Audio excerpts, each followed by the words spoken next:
What's up, everybody? Welcome to my early review of Cobra Kai Season 5. Absolutely no spoilers in this review, have no fears. There's actually a whole list of things we can't even mention, and it's basically everything specific about this season. So this review might seem a little bit vague, might seem a little bit scattered in its details, but eventually in the next week or so, I will do a full spoiler talk, hopefully with my buddy Sean Chandler, but I'm going to get into all of my likes and dislikes as much as I can regarding this 5th season. So Season 5 picks up pretty much right where Season 4 ends. Cobra Kai has won the All Valley tournament, and due to the bet that was made, the Eagle Fang Dojo as well as Miyagi-Do are supposed to close their doors. And Johnny follows through with the bet and goes off to try to repair things in his personal life, try to finally repair things that is damage that has been done since Season 1 when he first opened Cobra Kai. All the while, Daniel is not ready to go down without a fight, and he brings in Chosen to team up with him throughout the season to finally take down Cobra Kai once and for all. So as a quick little recap of my thoughts on this show, I have reviewed every single season of the show. If you want to check those out, I'll put a playlist up here. I have been a massive fan of Cobra Kai since the beginning. I was as skeptical as anybody. I thought this was a terrible idea, and all I saw was like red flags whenever they announced this thing. And from the first episode that I actually sat down and watched, I have been a gigantic fan of the show, to the point where the last season, Season 4, was actually my favorite season of the show thus far, and left me in a point where I was very excited for the potential of Season 5. So starting off with the positives regarding Season 5, I will say the same thing that I said in Season 4. Terry Silver is the greatest villain in this universe. I've always been a massive fan of Karate Kid Part 3, despite the fact that's like the redheaded stepchild of this franchise. And the fact that they brought that character back, the way that they utilized him in Season 4, where he was a changed man, he was somebody that acknowledged how evil and terrible he was, and then slowly the devil on his shoulder just brought him back into Kreese, brought him back into Cobra Kai, and eventually placed him to be even more evil and diabolical than he ever was before.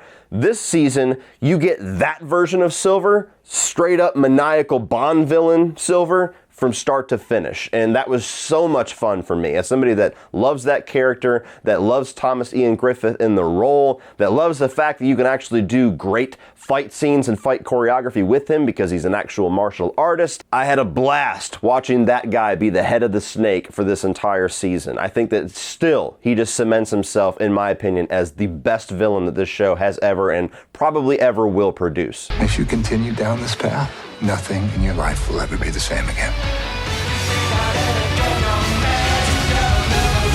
And the way that he's able to just do these little chess moves, do these little mental manipulations, the same way that he did in Karate Kid 3, and even some of the things that he did in Season 4, where he's putting certain moves in place against Daniel and certain moves in place against Johnny and even against Kreese, and just moving all these pieces on the chessboard without really ever having to throw a punch.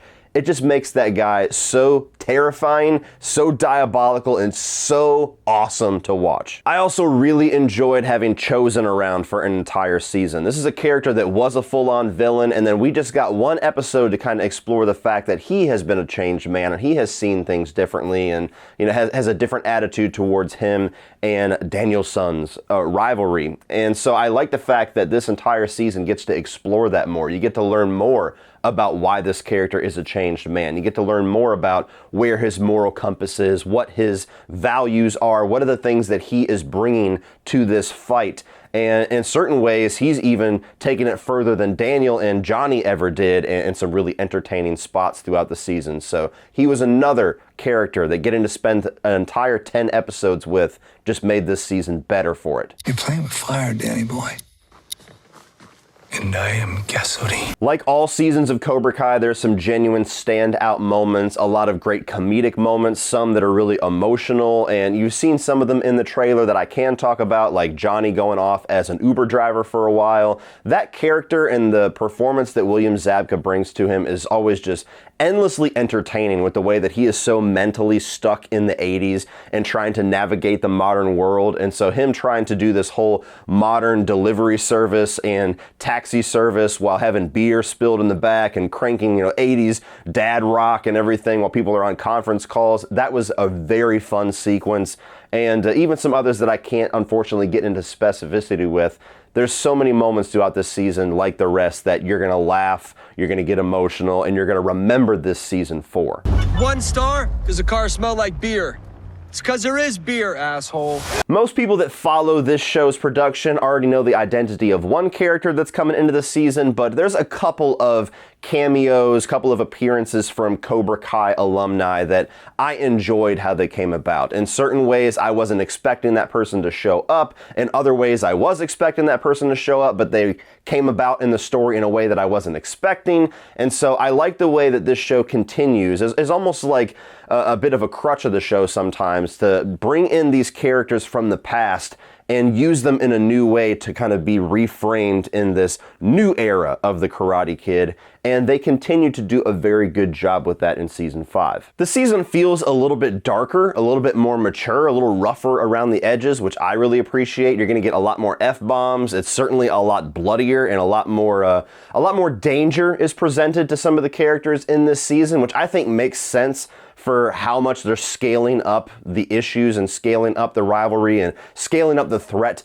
of Cobra Kai overall, with Terry Silver being completely in charge and all of the things that are available in his arsenal. And so I like the fact that the show kind of grows and matures along with the storyline that's needed. It doesn't feel like it's stuck in YA territory, and we can never really take the threat of Silver seriously because it just doesn't go above a certain point. It goes above that point this season. And finally, the back half of this season, the back third of this season especially, are a collection of really entertaining episodes where things certainly ratchet up in the tension and get more exciting and get more entertaining, leading all the way up to episode 10, the finale, which is probably going to go down as one of my favorite episodes of this show overall. There was so many things going on in this final episode, narrative-wise, character-wise, especially fight scene-wise, that was just some of the most badass and entertaining shit that I've seen out of this show. And it's always good when a season can leave you on that note to where the last little bit that it gives you is some of the best stuff that they have given you. Now, it's important to note that Cobra Kai is just one of those shows that, to me, even on its darkest days, even on the worst days of The Office,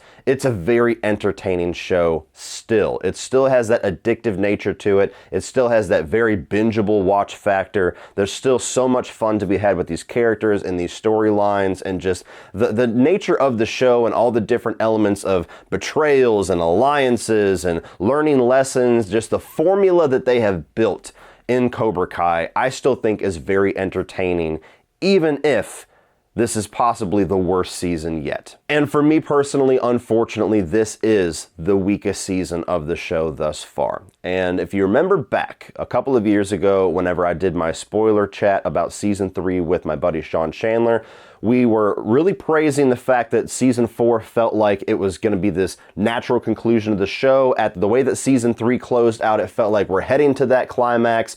All of the storylines and character arcs and themes, they're all heading to that head for the next set of stories.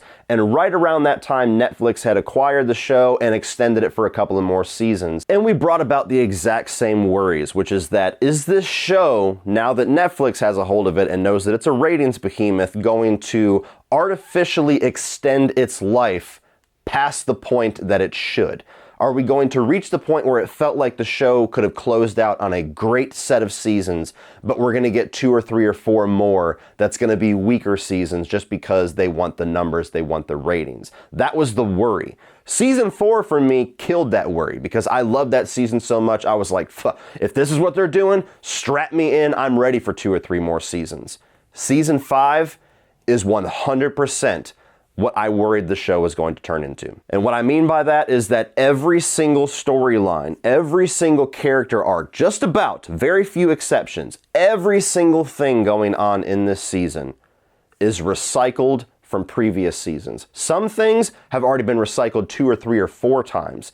And so everything going on narrative-wise in season 5, we've been there before, we've seen it before, we've learned these lessons before, we've seen where these characters have ended up before. And so especially the first half of the season, you're just sitting there going, guys, we have done this. Daniel just leaving everything in his life to focus on this Cobra Kai thing. You got his wife, his kids, his job, everything waiting in the wings going, dude, let it go. And he won't. You've got Sam and Miguel going through their relationship issues for like the 90th time. You got Miguel and Robbie and their back and forth rivalries and switching allegiances that's been going on since the beginning of this show. Even just switching allegiances themselves. There's always one or two characters that you're looking at. You're like, they're not going to stay on that side for very long, and it's apparent. There's always one or two conflicts in the show where you have two characters that have a complete misunderstanding of the facts, and if somebody would just say 2 sentences worth of information, it would go away and everybody would be fine, but it just gets dragged out for an entire season because people don't talk. These are all of the pieces of the formula of Cobra Kai. And for many seasons, it has been a very entertaining formula. Now it feels like they have pulled out all of the tricks out of the bag of tricks, and now they have nothing left, and so they're just scooping them back up off the ground, putting them back in the bag, and drawing them out again. That's the big plan. And it really doesn't help the fact that this is easily the most unfocused and scatterbrained season that we have had yet too. So even the storylines that feel familiar and feel redundant and recycled, they're told in such a strange way in season 5 that it's not even as good as the previous times that we have seen those storylines explored. Like, you got Miguel going to find his dad, that it almost feels like a distraction in the season with the way that that narrative is placed in the story. You've got things going on with Robbie and Miguel and Johnny where they're all trying to work out their bullshit, and you'll get a couple episodes of that and then it won't get mentioned again for 4 or 5. I want you guys to get along. We're all friends now. We're not friends. We never will be. Same thing with what's going on with Tori or what's going on with Kreese or other characters. Hawk just shows up once in a while to wave at the camera. You'll get storylines with major characters in this show that are just kind of touched on and then never mentioned again for like the next half of the season, which just makes it a really weird experience when you're watching this. And you're engaged with all these characters, you're engaged with what's going on, and you're excited to be just in this world again, but you're just constantly trying to keep track of what's going on because you'll have 4, 5, 6 episodes where you're like, oh yeah, that's going on, totally forgot. And I think some of that is just a negative repercussion of having too many characters on this show now. It started off very simple. You had Miguel, you had Robbie, you had Hawk, you had Johnny, you had Sam, and you had Danny. And throughout the series, you have added more focus to certain characters. You've added more characters into the mix on both the good and the bad side. You've added more villains. You've added, even more screen time to side characters like Amanda or Daniel's son, which is certainly a thing in this season. And so now it's like they're juggling so many characters that they can't give genuinely compelling arcs to most of them because there's just not enough screen time. You get 5 minutes with this character, you get half an hour with this character, you get a couple episodes with this one, and so some of your favorite characters might turn into guest stars in season 5. And I'm really hoping that this is just a speed bump for season 5. I really hope this is not a sign of things to come for this show, because this is, like I said, 100% of what I was worried about. We've seen it so many times before in other shows, to where you get some shows like Breaking Bad, Better Call Saul, some others that I'm probably forgetting just because I'm a Breaking Bad whore, where it ends at the perfect moment. The character arcs, the storylines come to their natural conclusion. They go throughout their natural lifetime, and then they end right when you should end. And then you have other shows like Dexter that seem like they just keep going and going and going and going until the ratings drop, and then we'll end the story. 5 seasons too late. I think that there's potential to get back on track with this show. I think that there is still some resolutions to storylines and some things that they could introduce to make the landing of the plane stage of this show go a lot smoother than this season did, but there's also a lot of potential that they're just going to keep doing this, to where season 6, season 7, however, is just going to be kind of a shuffle of what we have already gotten, and they're just going to give us more Cobra Kai because people watch the hell out of this show. And I just really hope that that is not the future of this, because this has the potential to go down as one of my favorite shows of all time, as long as this season 5 issue does not turn into a last half of the show issue. And the final thing that I will say is that there was not really anything done, despite how much I loved the finale, there was not anything done narratively to set up where things are going to go in the future for season 6 or onward that has me that excited for the future of this show. There's really only one thing that happens that's kind of a cliffhanger, and that one thing I think was one of the most silly things to happen in this entire season, this entire show really. Doesn't even really make a whole lot of logical sense. Can't get into specifics with it, but you'll know what I'm saying whenever you find the final shot of the show. And so I'm at a point to where even though I want to have faith for Cobra Kai and I want to write off season 5 as just a bad day at the office, they have not set up anything in this final episode or this final stretch to make me excited or make me more confident for where the eventual season 6 is going to go. So overall, guys, I still had fun with this season. There was still a lot of things that I did like. It's still a good, entertaining show, even on a season like this that I think is the lowest point the show has been. But it's the lowest point the show has been, and it's undeniable for me. So I hope it's a speed bump and not a sign of what the rest of Cobra Kai has in store for us now that Netflix has it. Well, that's it for this one, guys. If you enjoyed this review, please click over here for the rest of my Cobra Kai season reviews, and I'm also going to put my ranking of the Karate Kid movies up here if you're a fan of the movie series, which we all know you are.